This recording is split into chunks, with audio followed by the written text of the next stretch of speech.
Adams State College. Great stories begin here. Welcome to the 7th Annual Autumn and Adams Celebration.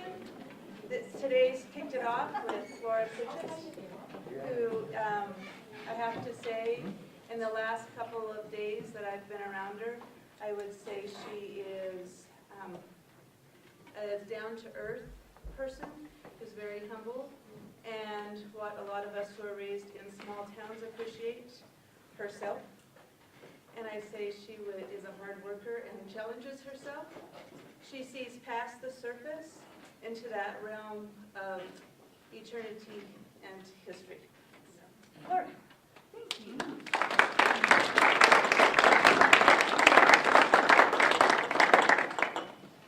Thanks for that nice introduction. And I have to turn this on so that I'm officially on. Am I on? Okay. It's always a check. Well, today I had the pleasure of visiting some classrooms and then doing a lecture about writing craft at 3. So tonight is geared more towards an actual formal reading, but I would love to open it up to questions afterwards because I found that that's always the most interesting part, to hear what you genuinely would like to know and have more of a dialogue situation going on. So I'd like to aim for that too, and ask me any questions. So I wanted to read from Sky Bridge, but first I want to say, how many people were at Convocation when I was here? Convocation? Okay. I asked this earlier, but I just want to check. How many of you are flossing your teeth? Oh, come on. Other people, raise your hand. Okay, just checking. I just wanted to see if any of that sunk in. So that was a pleasure to be there, and a pleasure to be back. And before I read from Sky Bridge, I just wanted to say talk about 3 guiding principles that I have as a writer. And they're up near my desk, and I think of them nearly every day, if not every day. And the first is, I have a quote that I have next to my computer that says, "We have free speech in this country, but not frank speech." And the reason I have that next to my computer is that I feel like, although we're given the right to free speech, we often find it very difficult to speak what really is going on inside of us and get past some of that cultural or societal or personal boundaries that we put up.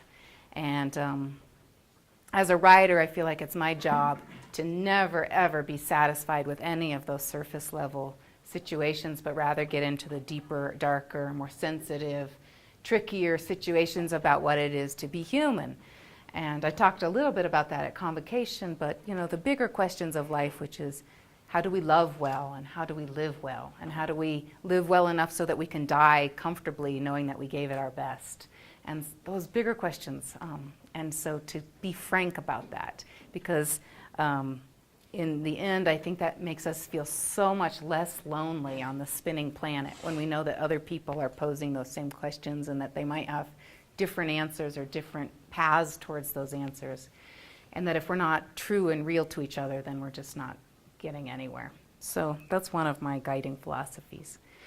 The other one is that I believe that stories, whether they're the stories that are in our head or the stories we tell our mom on the phone or the stories that we tell our boyfriend or girlfriend or whatever, that those stories help us perceive and possess our lives.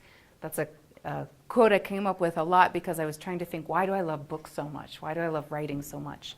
And it's because stories help me first perceive my life, and by that I mean help me understand my life and what it is that I'm doing, and what are my psychological motivations, or what are my weaknesses, what am I operating from.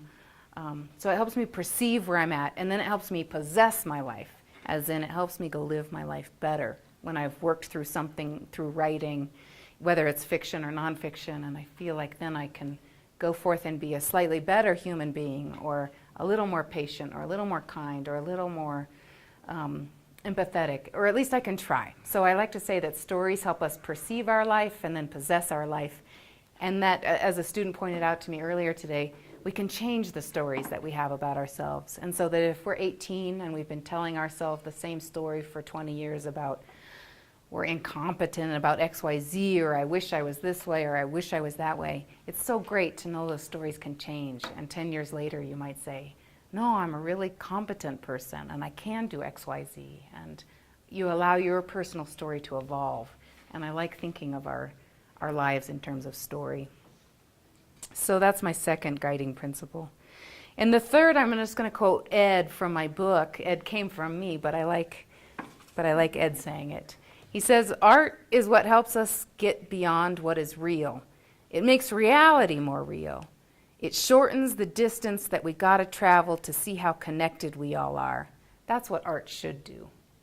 And so that when I sit down to write, I hope that I am connecting with other people and that they are connecting with me. And when I pick up a book written by another author, and painting and music, it just helps me feel so much less lonely. Not the kind of easy lonely that you're just alone for the evening and you don't know what to do, but that sort of more organic, lifelong loneliness that you're going through this planet on your own and you want some other human connection to know that you're not alone on that pathway. So that's what I hope, that's what I strive for my art to do. I'm not saying it's successful, but that's my goal.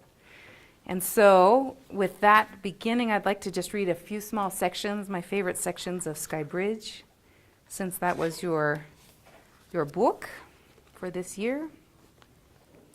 And later, if you wish, I can talk about how this book came to be, or about Libby, or about publishing, or contracts, or agents, or anything about the themes of the book, or whatever. So, but I'm going to start with the prologue of Sky Bridge. That pickup is a piece of junk. 3 different shades of white and roaring like the muffler was never part of the deal. But Tess, she's beautiful.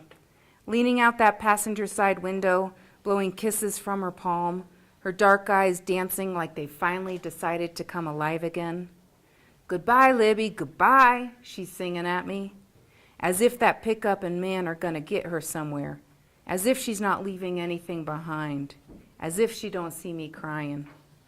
She smiles, she waves, as if this was the happy farewell she's been dreaming of. Her dark hair has given her trouble, shifting sideways from the breeze, and she has to stop waving long enough to catch the shiny dark strands with both hands. And something about that makes her laugh, and with her laugh, everything starts to change. The truck roars louder, and the gravel snaps as the tire starts moving. Her hair flies from her hands again. Her body leans farther from the window. Her goodbyes get louder. I step forward.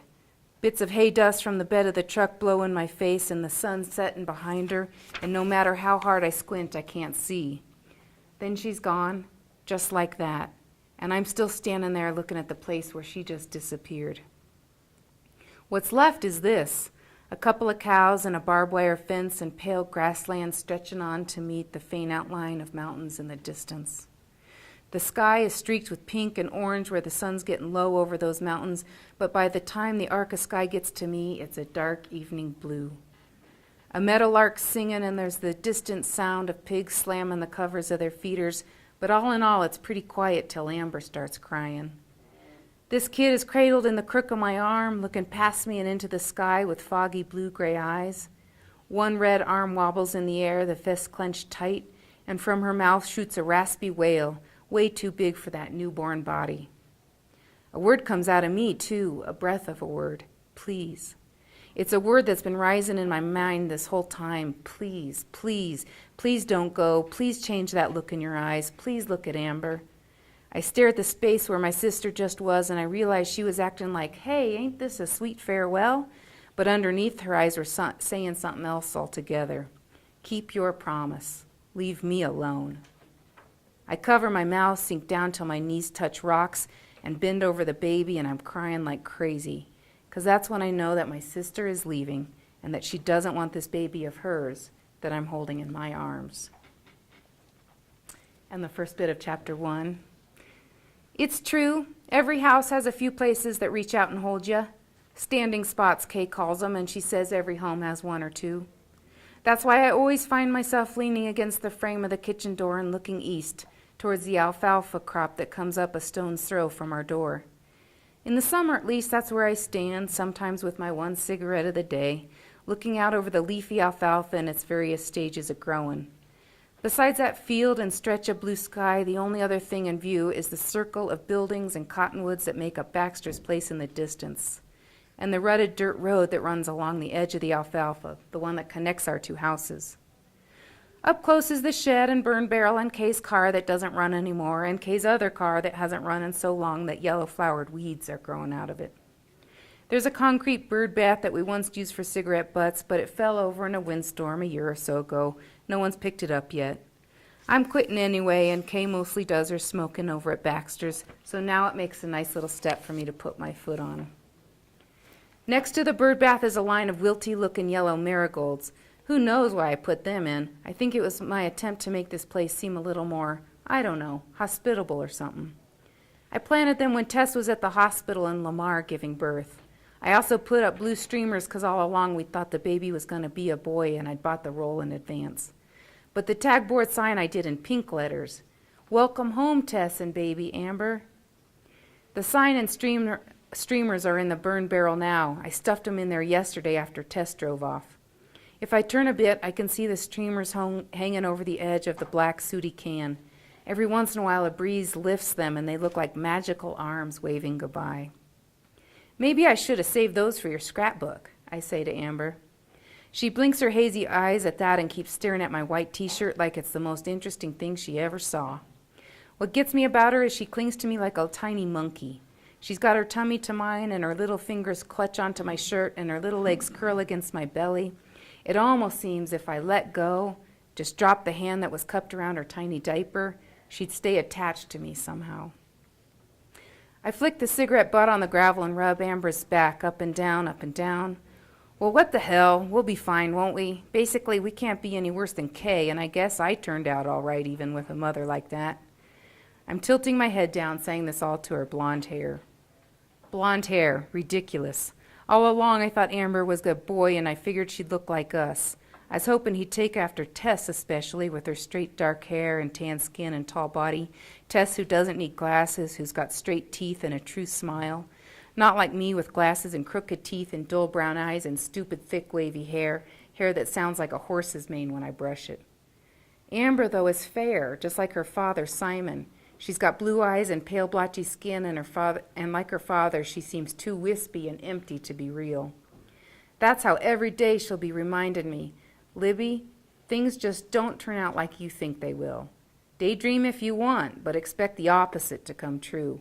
And don't go feeling sorry for yourself when your heart registers the difference. So that's the setup to the book, of course, and as many of you know.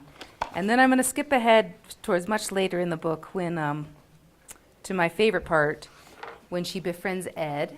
And as you know, Ed is a character, a beekeeper who lives in a house made out of tires, and he speaks and stops and starts, and conversation that winds around itself. But he is a true human being with a good heart and out to befriend Libby.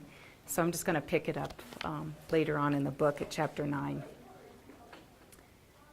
Bees know geometry, Ed says through a white, goofy-looking hat with netting all around. He looks so ridiculous and so much like he doesn't know it that I have to trap a smile behind my hand. Enough to make row after row of perfect hexagons. Here's something else about them. They don't fly at night. They're calmer in the evenings, which is why I'm moving them now. Are you going on a walk with that baby? Don't come over here now. They're a little riled up. I nod and put an arm around Amber. After a minute, Ed comes walking over, leaving behind a stack of white boxes with a bunch of bees swarming outside. Farther behind him, the sun's getting low down by the mountains. Ed lifts his hat off, pushes the glasses to his face, and runs his hand through his curly hair. The alfalfa's just blooming, he says, and then he holds out his hand and unfolds his fingers.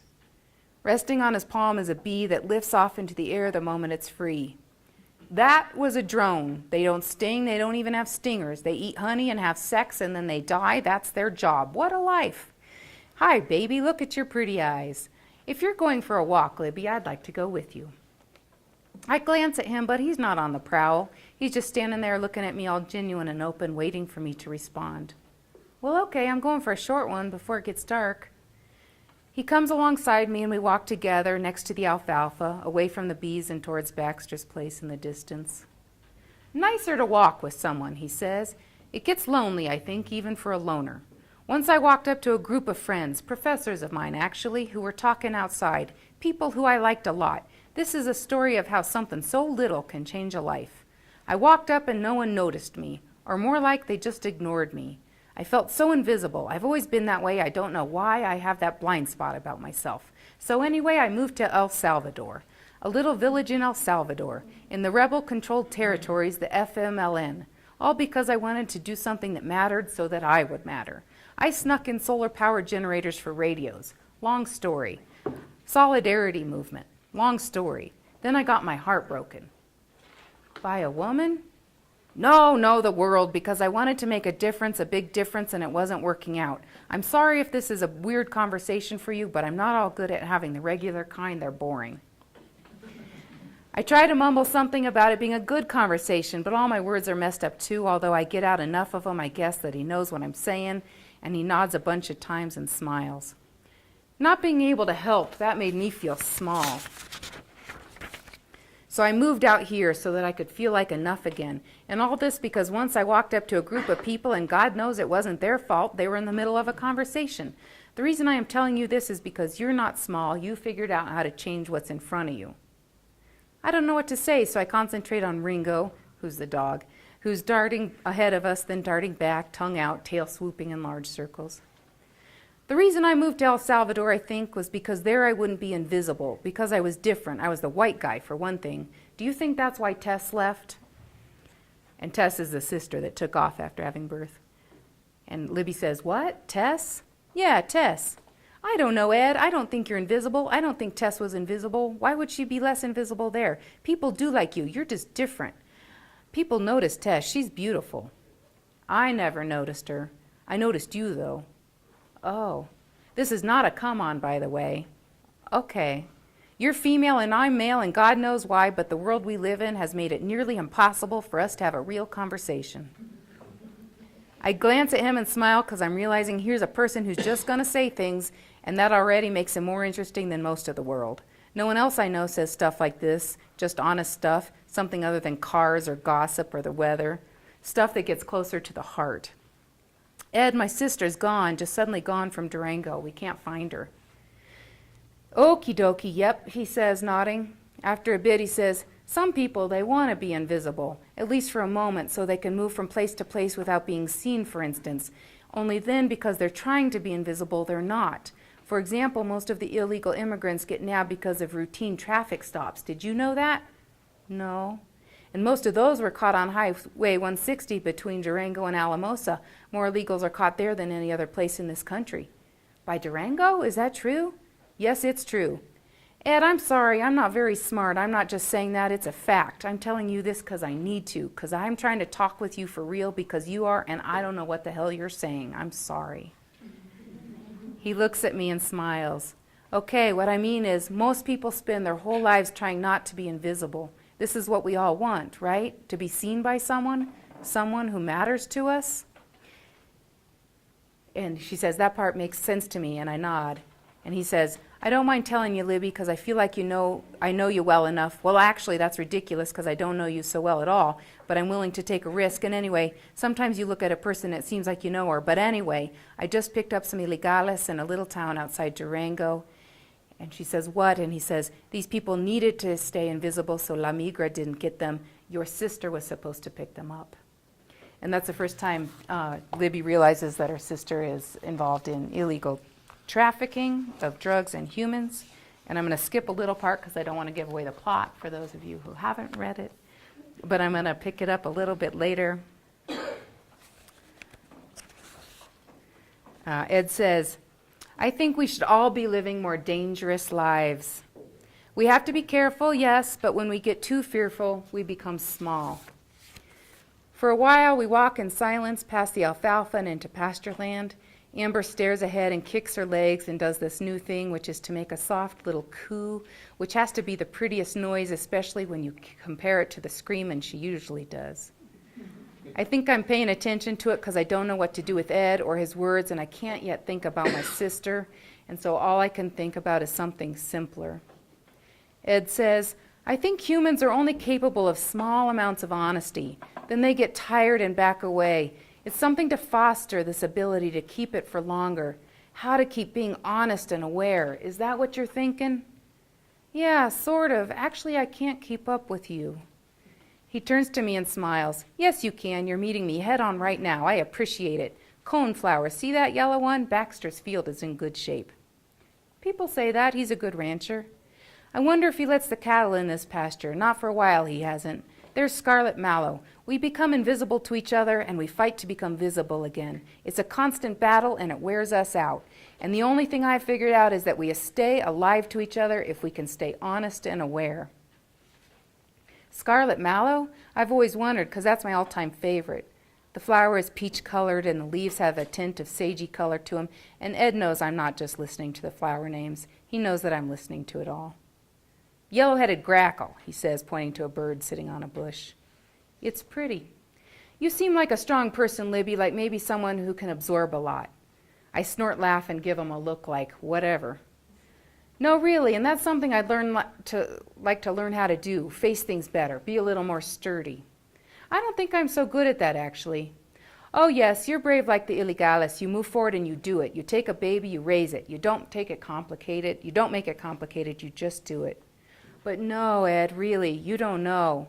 Well, we all see strengths in each other's, and we use them to teach ourselves. I'm a pretty happy guy, but sometimes this world, it's being ruined. But look, all we see is grass and sky. He swings his arm over his Baxter's pasture land. Up ahead is a gully, its banked lines with bushes and tall grasses, and far beyond that is a small rise of red rocks. It's why I moved here, to be in a place where I felt it less, felt the pain less, 'cause otherwise I think I'd put a gun in my head. Something about his voice tells me that he means this. It's the most fragile thing about him, and he wants me to know it. I can't just say nothing, so I finally blurt out, "Geez, Ed, don't do that. Please don't do that." And then I add, I had a gun to my head once. He looks at me, surprised but steady, and his eyes won't let go of mine. Did you? I reached down to pick a scarlet mallow flower to press in Amber's book. It was my girlfriend who put it there. She wanted me to feel like what it was like to be feeling that kind of pain. Ed, are you far away from that place now? Far enough. He's looking ahead and he's scared because we're talking about something real. And then I feel him smile in his body because he feels found by someone, and he feels that I feel it too. And isn't it funny how if one person speaks for real, then the other person can too? We just did that. We just became friends. It's a matter of finding the right person and crossing that barrier together, almost like you're holding hands, but really, you're holding the most tender place inside you. And so that's one of my favorite parts, and the last very small section is just where the title came from.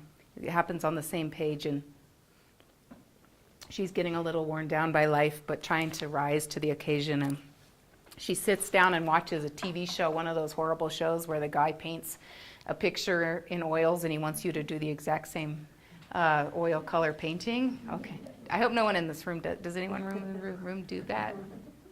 Okay, well, they're sort of funny, you can make fun of them easily. So anyway, tears are sliding down my cheeks, stupid me, and I hold myself so still, and I watch the painter's hand add ultramarine blue above fading down into cobalt. And he says, in the early paintings of the West, people didn't believe the artists, didn't believe that the sky could be that color. But it is that color, and the people of the West understand something more about the color of blue and its variations more than most people. I try to pull myself up and out of this buzzing sadness by staring hard at the TV. I think maybe the artist has been out this way because he's painting a stretch of dry grass and an earth-red ridge, but mostly he's painting sky. His painting is good, but not great. Even I can see that, because it looks like life, but without the spirit, without something underneath. But I like the title of it. It's called Sky Bridge. He says that only in a place like this could a person touch sky. He says a person doesn't move into the blue on a mountain or a skyscraper. No, those places actually push the sky farther away. Only in a place like this do earth and sky come together in such a way that they bridge into one, and in such a place a person could put up her arms and find herself in heaven.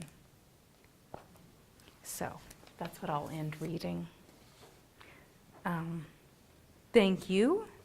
Are there any questions about the book or Libby or publishing? Yeah. How did you come up with the idea with the illegal immigrants and bringing them into, there's a lot of things she could have gotten into just plain drugs, for instance. I guess there's two different answers of that, one more technical and one more heartfelt. The technical one is that because I grew up in rural Colorado on a ranch, I'm fully aware of the illegal immigrants coming in, and I don't know what your political affiliation is or where you are on that issue, but one thing I really wanted to touch base was the fact that that happens in the West. I don't see it being written about much, except in really political terms that tend to put people against each other. But I didn't see a human story much about illegal immigrants, any of those human stories. And because I know that part of the West, I wanted to render it. And so it seemed like a thing that Tess would get involved in. But the more heartfelt answer is simply that I was living in Oaxaca, Mexico, one summer when I was 16, and I was building latrines. And there was this 9-year-old boy who would follow me around, Alejandro, and he would ask me to teach him English, and I would ask him his goals in life, and his goal was to get into America so he could go to school. And it would make me cry, because there was not a school in his village. All he wanted was to go to school. And so anytime that I get involved in the politics, and I get involved in lots of political, either social justice or environmental issues, and it's so boring reading big documents and governmental reports, and it's horrible. It's the worst part of my life. But what I try to do in any of those cases is remember the humanity that's going on there. That boy had one life, and he's trying to make the best of it, just as I have one life and trying to make the best of it. And so Libby's advice to Tess at the end of look, whatever you're doing, don't forget you're dealing with human beings, and you're turning them into non-human beings. Don't do that. So again, whatever your take on that issue, whatever your political affiliation, and no matter what issue we're talking about, it's so important, I think, for a book, and I hope my book does this, to remind us about the humanity that's always there, instead of the political jibber-jabber on radio talk shows, just the humanity. So that's why so there were two reasons. I had no idea that Alamos and Durango was where so many were picked up either. Yeah, well,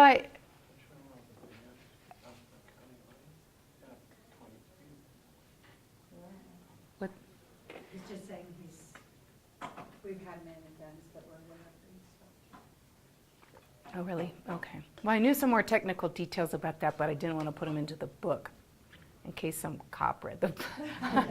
No, I just wanted to keep it quiet. But it was, I don't know if it now is, a major route. I didn't want to get anyone busted, but I was trying to render it realistically.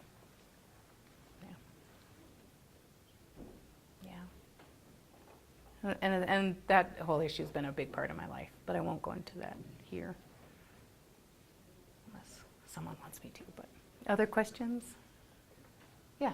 Your characters have very specific voices. How do you develop that through your writing, and what kind of character sketches do you do before you really start delving into the story? Yeah, I talked about that earlier a little bit at the 3 o'clock thing, but I think that the goal of any good writing is to come up with a character and get what's going on for them and put them in trouble so that you have plot, because plot evolves out of putting your characters in trouble. But then really to play a sort of serious psychological game on your characters so that you render them well and not just surface level.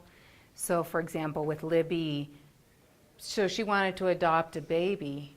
Well, there's some interesting psychology there. And so I did a lot of free writing on not only, writing instructors always say, do a quick free write on what does the character look like, what's their eye color, what's their fears, what's their religion, what's their home like. So you can get a sense of their character, and that's all helpful. But I like to take it a step farther and say, what's motivating them, and then why? And it's never the first couple answers of why, because that's the easy psychology, that's pop psychology. But if you can get down into some truer answers, she was looking for love in the wrong places. She thought it would give her life meaning. She thought that she could keep her sister. And I start thinking about that. And so I start to develop Libby, and she becomes a character that I grew to love, that she had some self-esteem issues, and she had a hard life, and she had some qualities that are not totally endearing, On the other hand, I think she's wise in certain ways and compassionate and kind and is really trying to do the right thing, but nobody's opening any doors to helping her figure out what that right thing is.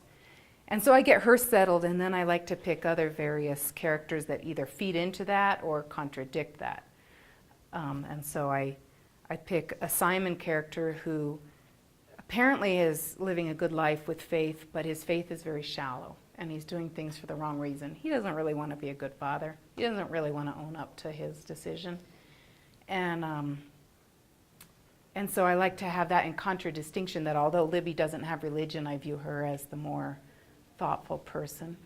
And then I like to have Kay, who's tough and tough love, and made some bad mistakes in life and had her own hardships to struggle through. But in the end, she's okay, especially because she meets Baxter, and she can feel love again, which then softens her.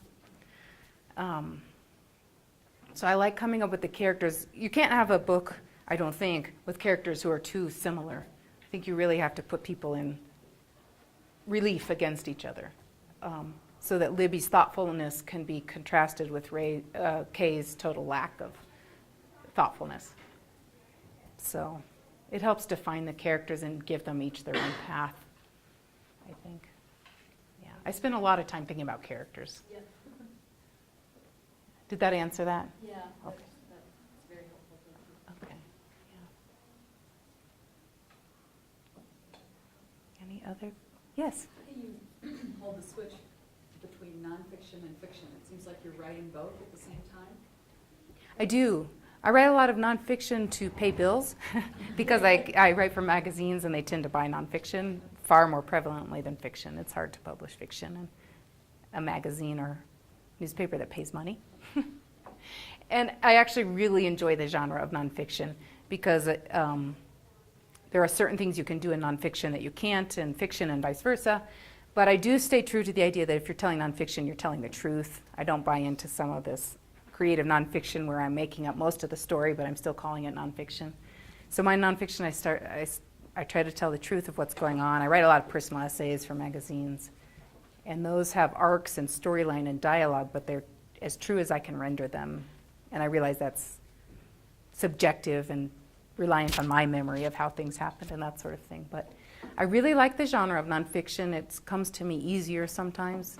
And I have a life experience that I want to render in a nonfiction kind of way, and it's easy for me to form it into an essay that has a complete arc and a complete meaning, I hope, and then I send it off to a magazine, as opposed to a novel, which is, a couple-year commitment and involves a lot more imaginative energy. And, I'm writing a novel now in which there's a character who makes meth, and I've never made meth. And so I can get into her humanity and what she might be feeling, and and I can research a lot of stuff about making meth or how you might feel when you take meth. And she's trying to quit, and it's really hard. So I can do research into that, but it takes a lot of energy for me to imagine, what is it like to be a 20-year-old who had big dreams and goals? You were kicking butt and doing great things in life, and then you met the wrong person who pulled you into a really dangerous path. And that takes me, I just have to sit around pretending that I'm a meth addict for a while, and that's sort of weird, but I like it. So I just move back and forth depending on my mood. I like living other people's lives because mine is pretty, sturdy. And Do you journal about your own life too? Do you keep a journal? I do keep a journal, but I was saying earlier, sometimes I think if I'm journaling, I'm not writing. And because I support myself as a freelance writer, if I gave all my best hours to journaling, I'm not sitting down to create a finished product that I can then ship out.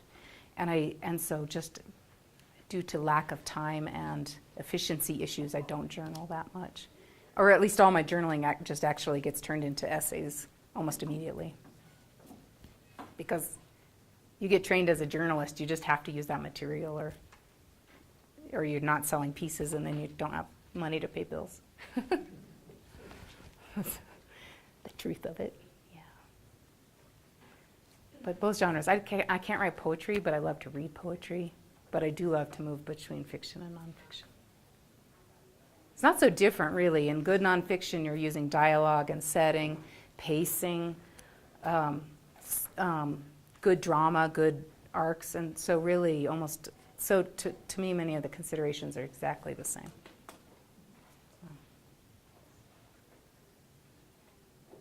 Any other questions? Yes. You talked a little bit about where this story might go. One of the characters that is very small in this, but one of my classes was very interested in, and that is Arlene. Mm-hmm. Arlene, who looks like a fish that's about to die. Yeah, exactly. I know. And she's just stuck, you know, and I felt that all of your characters, except the famous Clark, no, I guess that, you know, everybody had potential. Do you see any future for Arlene? Because I feel really sad. I feel sad for Arlene too, because she clearly hates the 9-to-5 situation she's got going on. She's looking for love anyway. And she's looking for love, and she's at a dead end in her life. And well, I think what I put her in there for was as a warning to Libby. You can end up this way, or you can embrace your life. Yeah. You can end up doing the 9-to-5, watching the clock and going home and watching TV and going to bed and doing it again for the rest of your life until you die. Or you can not let your life happen to you, but instead go embrace your life and make it happen the way you want it to. And that's the lesson Libby has to learn. So I think, I don't know, I hadn't thought about Arlene's future. I hope it turns out well. Because we had talked a little bit about how Ed and Libby are going to get together when Libby's older and more secure in her self-identity, and what Tess is going to do. She's going to come back later. And these are all just things I imagine. But Arlene I hadn't thought too much about, because mainly she was in there as a warning to Libby, I think. She is so kind. She's so kind to Libby. But I'm not sure she had the bravery to say, I am going to leave this. Or maybe she, because of life circumstance, she can't. And that's, this book is not an easy book, I think, because I think in certain ways it condemns a situation of living in which people give their lives to the machine of paying bills and wasting your life. And if you're not careful, it can happen. So broader warning than just to Libby. Yeah. Well, it looks like that's it. Thank you so much for coming.